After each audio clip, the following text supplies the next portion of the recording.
Assalamualaikum warahmatullahi wabarakatuh. Bismillahirrahmanirrahim. Alhamdulillahirrabbilalamin. Wassalatu wassalamu ala sayyidina Muhammadin nabiyil mustafal karim wa ala alihi wa ashabihi wa man tabi'ahum bi ihsanin ila yaumiddin, amma ba'd. Kembali lagi bersama kami di Berkah Ramadan Darul Ma'arif bersama saya Muhammad Ali Muharram. Kali ini tema yang akan kami sampaikan dalam kultum ini adalah 3 tingkatan puasa menurut Imam Ghazali. Di bulan suci Ramadan ini merupakan bulan yang penuh berkah. Di dalamnya terdapat banyak sekali kemuliaan bagi orang yang menjalankan ibadah puasa. Namun harus kita ketahui bahwasanya puasa secara bahasa merupakan asal kata dari bahasa Arab, yaitu as-shaum atau as-siyam, yang artinya al-imsak anis syai', yaitu menahan diri dari segala sesuatu. Sedangkan puasa menurut istilah syara lebih lanjut lagi, bahwasanya menurut kitab Subulus Salam diterangkan as-shaumu huwa al-imsaku anil akli wasyurbi wal jima'i wal ghairihima mimma warada bihi asyar'u fin nahari minal masyru' fin nahari ilal masyru'. Bahwasanya puasa menurut istilah adalah menahan diri dari makan, minum, dan jima' bagi suami istri di waktu malam, sebagaimana syara' atau syariat telah memerintahkan kita untuk menahannya. Nah, penting harus kita ketahui juga bahwasanya dalam kemuliaan bulan puasa ini Imam Ghazali mengatakan ada 3 tingkatan puasa. Apa saja 3 tingkatan puasa itu? Dalam kitab Ihya Ulumuddin juz 1 halaman 177 dijelaskan, i'lam anna shauma salasu darajatin. Shaumul umum, shaumul khusus, wa shaumul khususil khusus. Ila akhiri. Menurut Imam Ghazali, bahwasanya orang ketika mau mendapatkan kemuliaan di bulan Ramadan ini setidaknya harus mengetahui 3 tingkatan bulan puasa. Yang pertama, tingkatan puasa bagi orang-orang awam. Ini orang-orang yang awam atau orang-orang umum yang puasa di bulan suci Ramadan ini hanya mereka adalah orang-orang yang menjalankan ibadah syariat puasa secara zohir atau secara lahiriah saja. Artinya mereka hanya menahan diri dari lapar, dahaga, kemudian dari jima' bagi suami istri di siang hari. Kemudian yang kedua, yaitu puasa khusus. Ini merupakan puasanya orang-orang soleh.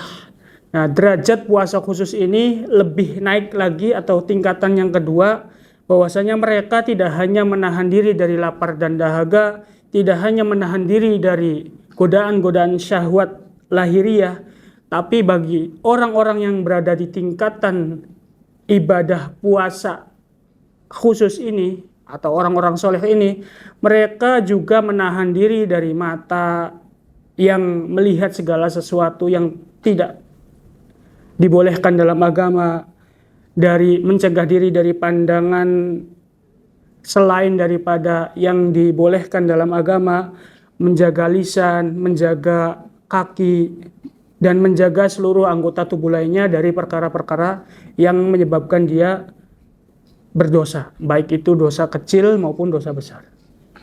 Kemudian yang ketiga adalah puasa tingkatan khususil khusus atau puasa yang sangat khusus bagi orang-orang yang khusus. Nah, puasa yang di tingkatan ketiga ini merupakan derajat puasanya orang-orang yang di tingkat para nabi dan para wali.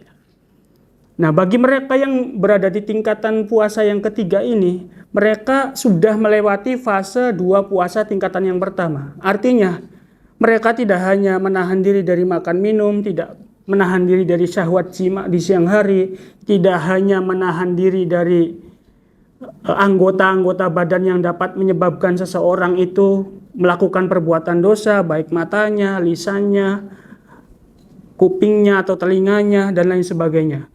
Mereka juga yang berada di tingkatan puasa yang sangat khusus ini menahan diri dari segala sesuatu selain Allah. Artinya totalitas puasanya itu hanya dikhususkan untuk Allah. baik itu menahan diri dari berbagai pemikiran yang sifatnya duniawi maupun